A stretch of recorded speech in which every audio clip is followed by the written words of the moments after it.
तो आप सभी का बहुत बहुत स्वागत है मेरे चैनल में। तो आज संडे है और हमने सोचा कि चलो थोड़ा सा बाहर घूम कर आए। तो हम लोग निकल गए लवासा सिटी के लिए। तो यहाँ पे दोपहर के कुछ 1 से 1:30 बज रहे थे। उसी टाइम हम लोग निकल गए संडे के दिन।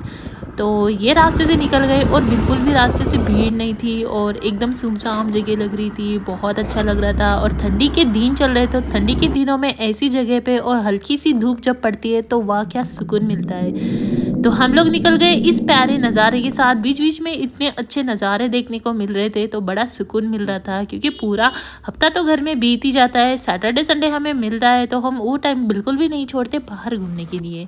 तो यहाँ पे निकलने के बाद रास्ते में हमें ये एक नदी छोटी पड़ती है। तो मैंने घर से थोड़ा सा आटा साथ में रख लिया था मछलियों को खाना खिलाने के लिए।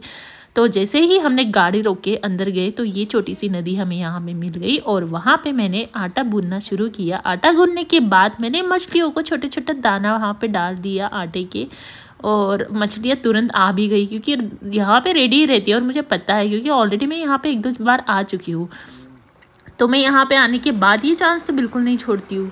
तो यहाँ पे मछलियाँ खाना खा रही है बड़े मज़े से और सारी मछलियाँ यहाँ पे आने लगी एक एक करके। काफ़ी मछलियाँ बड़ी थी। तो आप वीडियो में यहाँ पे देख सकते हो इतना अच्छा नज़ारा दिखा। और ये यहाँ पे होने के बाद हम यहाँ से लवासा सिटी के लिए निकल गए। तो रास्ते में जाते वक्त ये हमें डैम लगा। पानी तो नहीं जा रहा था, शायद पानी रोक रखा था हमें, लेकिन आगे आगे हमें रास्ते से बहुत बड़ी नदी भी लगी थी, जिसका व्यू तो मैंने नहीं लिया है। लेकिन हाँ, क्योंकि लवासा सिटी जल्दी पहुंचना था शाम से अंधेरे से पहले, क्योंकि घाट वाला रास्ता था, तो इसलिए हम निकल गए।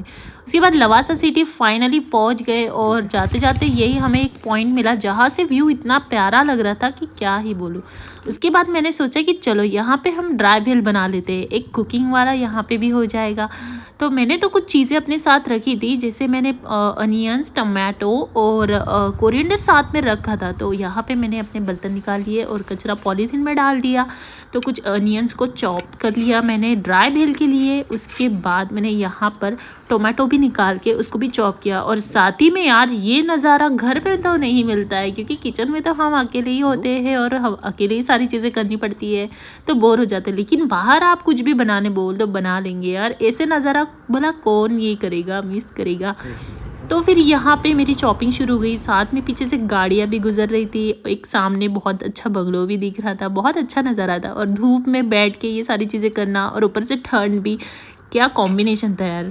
उसके बाद मेरी शॉपिंग यहाँ पे हो चुकी थी, धनिया कट रहा था और बाकी सब होने के बाद मैंने मेरे पास जो स्नैक्स था मैंने वो सारी चीज़ें निकाल ली, जिसमें मुरमुरा था और महालक्ष्मी का खट्टा मीठा वाला चिवड़ा, जो हम उसे फरसान भी बोल सकते हैं, वो था। और कुछ चिप्स थे। तो मैंने हाथ से क्रश करके सभी चीज़ों को एक साथ मिक्स कर दिया। यहाँ पे देखने में तो बहुत अच्छा लग रहा था। तो ये नज़ारे में अब हम हमारी ड्राई भेल को भी टेस्ट करेंगे। पहले तो कचरा हमें पॉलीथीन में भर लिया। उसके बाद मैंने जो घर से प्लेट्स और कुछ चमचे लेकर आई थी तो वो उसमें मैंने निकाल लिए। उसके बाद जो हमारी ड्राई भेल रेडी हो चुकी है उसको प्लेट्स में सर्व किया। मेरे और मेरे हस्बैंड के लिए 2 प्लेट्स लगा ली। उसके बाद यहाँ पे टेस्ट किया ड्राई भेल, यार क्या बढ़िया लग रही थी। और बाहर जाके खुद के हाथ से ऐसे चीज़ें बना के उसका स्वाद लेना, ये कोई अलग ही बात होती है। तो ये रहा मेरा आज का संडे और बहुत मज़ा आया। तो आपको मेरी वीडियो कैसी लगी ज़रूर बताएं। अगर आपको मेरी वीडियो पसंद आई होगी तो please like, share and subscribe ज़रूर करें यार। आपके सपोर्ट के बिना तो मैं कुछ नहीं कर पाऊँगी। तो चलो मिलते हैं नेक्स्ट वीडियो में एक नई रेसिपी के साथ, नए कुकिंग के साथ। तब तक बाय बाय।